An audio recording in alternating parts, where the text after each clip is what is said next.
भृगु संगीता ज्ञान में आप सभी बहनों का, भाइयों का मैं पवन शर्मा स्वागत करता हूँ। आज हम बात करते हैं कुंडली में मंगल का फलादेश। अगर किसी जातक या जातिका की कुंडली में मंगल देव तीसरे भाव में विराजमान हो तो क्या फल जातकधारी को मिलता है। मकर राशि में 28 अंश या डिग्री का बैठे मंगल उच्च राशि के कहलाते हैं। कर्क राशि में 28 डिग्री पे विराजमान मंगल हो तो वह नीच राशि के कहलाते हैं। मंगल की मेष राशि और वृश्चिक राशि, इन दोनों राशियों के स्वामी मंगल माने जाते हैं। मंगल की 3 दृष्टियां होती है, चौथी दृष्टि, 8वीं दृष्टि और 7वीं दृष्टि। अब प्रश्न ये बनता है, मंगल देव एक अग्नि तत्व ग्रह माने जाते हैं। मंगल देव ज्योतिष में हम मंगल देव को पापी ग्रह मानते हैं। यहाँ पर विराजमान मंगल लगन से तीसरे भाव में हो तो उसका क्या फल जातक को मिलता है, प्रश्न ये है। तो उसके लिए हमें क्या करना है, आप ये देखिए। पहली बात तो यहाँ मंगल विराजमान है तीसरे भाव में कुंडली में तो अच्छा माना जाता है। तीसरे भाव में और छठे भाव में कुंडली के किसी भी जातक या जातिका के लिए, सभी के लिए है ये चीज़। यहाँ मंगल होगा तो अच्छा होगा और यहाँ बैठा मंगल भी अच्छा माना जाता है। शर्त यह है, भाव के हिसाब से तो मंगल यहाँ विराजमान होंगे तो अच्छे होंगे ही होंगे। साथ में अगर यहाँ मेष राशि हो, 1 नंबर राशि जिसे मेष बोलते हैं, जो मंगल उसी राशि का स्वामी होता है, इसीलिए अगर यहाँ 1 नंबर या 8 नंबर राशि हो या फिर 10 नंबर राशि यहाँ आती हो इस कुंडली धारक के, तो मंगल बहुत अच्छे फल इस जातक को प्रदान करते हैं। यहाँ आपको पता ही है 10 नंबर में मंगल उच्च के होंगे और 1 नंबर और 8 नंबर राशि जो होती है उनका स्वामी मंगल देव खुद होते हैं, इसीलिए यहाँ मंगल देव बलवान माने जाते हैं। अगर यहाँ मंगल की जगह, इन राशियों की जगह 6 नंबर या 3 नंबर अर्थात कन्या राशि और मिथुन राशि के अगर मंगल यहाँ है तो वो अच्छे नहीं माने जाते। ये भी एक याद रखने वाली बात है। अब प्रश्न ये बनता है कि यह भाव जो होता है यह किस चीज़ का भाव है। यह भाव जो होता है, यह भाव छोटे भाई और बहन का माना जाता है। अर्थात ये है, इस धारक की बात हो रही है जिसका ये लग्नेश है। इस धारक कुंडली को, या मान लो जिसकी ये कुंडली है, अगर यहाँ मंगल विराजमान है तो उसके छोटे भाई होते हैं, बहनें होती हैं। वैसे इसका सब्जेक्ट अलग है, ये अपने सब्जेक्ट से बाहर है, इसीलिए ज़्यादा चर्चा मैं इसकी नहीं करूँगा भाई बहन की। यह भाव पराक्रम का भाव है। पहला प्रश्न तो ये है, यह पराक्रम का भाव होता है। पराक्रम का मतलब हिम्मत, आप उसको जिद्दी भी समझ सकते हो।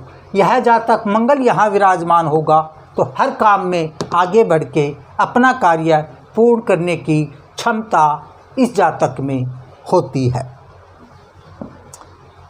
हिम्मत में, लड़ाई में, झगड़े में, हर चीज़ में यह जातक, हिम्मत वाला काम कोई भी होगा, लड़ाई हो गई, झगड़ा हो गया, केस मुकदमा हो गया, इन सब में यह जातक आगे बढ़ के मेहनत करके आगे बढ़ता है और उसमें विजय भी प्राप्त यह जातक कर लेता है।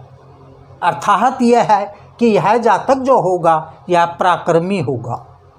पराक्रम इसका बहुत अच्छा होगा, गुस्सेल भी होगा, इसमें फ़र्क नहीं है, लेकिन अपना काम बनाने के लिए यह जातक हर प्रकार के दंड भेद अपनाकर अपना कार्य शीघ्र पूरा करने में सफलता प्राप्त करता है। अब प्रश्न ये बनता है, यहाँ बैठा मंगल की दृष्टियाँ जो होगी वो कौन कौन सी होगी? तो यहाँ से बैठा मंगल चौथी दृष्टि से इस भाव को देखेगा। चौथी दृष्टि यहाँ गिरेगी और सप्तम दृष्टि यहाँ गिरेगी और अष्टम दृष्टि यहाँ गिरेगी। भाव हम यहाँ से गिनेंगे, लेकिन दृष्टियाँ जहाँ मंगल बैठा है, जहाँ कोई भी ग्रह है बैठा है, उसी ग्रह की दृष्टि उसी भाव से गिनने पर पता चलती है। तो यहाँ से हम गिनेंगे 1 2 3 4, चौथी दृष्टि हो गई। ये चौथी दृष्टि समझ लो आप, ये दृष्टि हो गई चौथी, ये हो गई सप्तम दृष्टि और ये हो गई अष्टम दृष्टि। ये दृष्टियां हैं। भाव क्या है? ये छठा भाव हो गया, ये नवा भाव हो गया, ये 10वां भाव हो गया। अब मंगल यहाँ क्या फल देगा? तो यहाँ अगर मंगल अपने ग्रह में बैठा है, अर्थात 1 नंबर 8 नंबर या 10 नंबर राशि में बैठा है, तो यहाँ मंगल अच्छे फल इस जातक को प्रदान करते हैं। क्या फल प्रदान करते हैं? प्रश्न ये बनेगा, आप ये सोच रहे होंगे कि फल क्या होगा, तो उसके लिए सुने, बीमारी, प्लस लड़ाई झगड़ा, बीमारी, समस्या, इन सब का भाव जो होता है वह छठा भाव माना जाता है। वैसे छठा भाव कुंडली में हम इसको छठा और 8वां भाव और 12वें भाव को अच्छा भाव नहीं मानते, लेकिन यहाँ अगर कोई पापी ग्रह विराजमान हो तो वह उस जातक को अच्छा फल प्रदान करते हैं। इसीलिए यहाँ मंगल अच्छा फल देंगे। क्या फल देंगे? वो माने आप बीमारी आने ही नहीं देंगे इस जातक की। कोई भी बीमारी होगी, बड़ी से बड़ी बीमारी से यह जातक मुकाबला कर सकता है और उसमें विजय को प्राप्ति इस जातक को मिल सकती है। यह सब कार्य मंगल देव करवाते हैं। इसके बाद आप आ जाओ यहाँ 9 नंबर। यह भाव क्या है? यह धर्म का भाव होता है। जो भी धर्म आप करोगे उसमें मंगल यहाँ सहयोग करते हैं। भाग्य मंगल यहाँ बैठ के इस जातक का भाग्य मंगल बनाते हैं। यहाँ भी मंगल देव इस जातक को अच्छा भाव, अच्छा प्रॉफिट देंगे। क्यों देंगे? उसका मेन कारण यही है कि मंगल पराक्रमी ग्रह माना जाता है, पराक्रम का धनी होता है। इसीलिए धर्म कर्म में भी यह जातक आगे बढ़ के भाग लेगा और उसमें सफलता प्राप्त करेगा। अब आ जाओ आप 10वें भाव में। दृष्टि हो गई अष्टम, मंगल की 8वीं दृष्टि ये हो गई, मंगल की 7वीं दृष्टि ये हो गई, मंगल की 4थी दृष्टि ये हो गई। अब मंगल 10वें भाव में 8वीं दृष्टि से इस जातक को क्या फल देंगे ये आप समझिए। यह क्या है? पिता का भाव, पराक्रम का भाव, व्यापार का भाव होता है। यहाँ से भी पराक्रम मिलता है, यहाँ से भी पराक्रम मिलता है। यह बिजनेस का भाव होता है। पिता के साथ बिजनेस,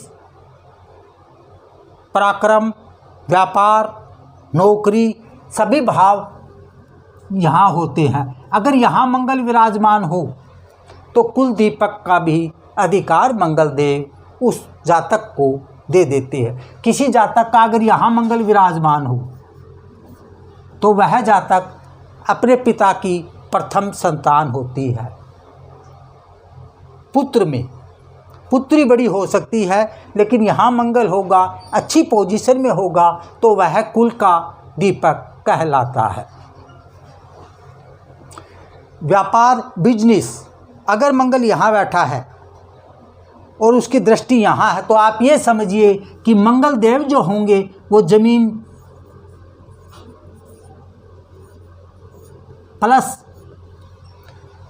जमीन का कार्य में इस जातक को ज़्यादा सफलता मिलती है। जमीन का क्रय विक्रय करना, अगर यहाँ मंगल के साथ राहु भी हो या खाली राहु यहाँ विराजमान हो और मंगल यहाँ से राहु को देख रहा है, तो मंगल के सब गुण जो होंगे वो राहु में आ जाएंगे और राहु मंगल देव का विरोध नहीं करते।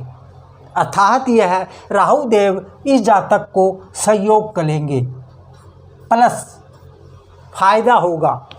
यहाँ राहु बैठा बहुत अच्छा माना जाता है। वैसे भी कुंडली में 10वें भाव में राहु होगा, अच्छा फल देगा, और मंगल अगर यहाँ विराजमान है तो उससे डबल फल में उन्नति के पथ पे राहु इस जातक को लेके आगे जाएंगे। ये एक मंगल की विशेषता होती है। तो यह जातक जमीन का काम करेगा।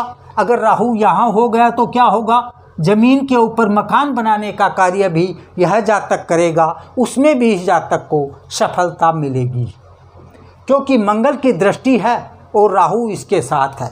वैसे भी राहु यहाँ अच्छे फल, राहु भी अकेला होगा तो भी अच्छे फल प्रदान इस जातक को करता है। ये एक याद रखने वाली बात है और अच्छा एक योग है। वैसे कुंडली का पूरा विवरण, कुंडली का पूरा फलादेश जो होता है वो सभी ग्रह देखने के बाद ही सही निर्णय पर आता है। ये हम आपको इसीलिए समझा रहे हैं कि अगर कोई ग्रह यहाँ बैठकर यहाँ देख रहा है, उससे भी बहुत फर्क पड़ जाता है, बहुत लाभ जातक को मिल जाता है।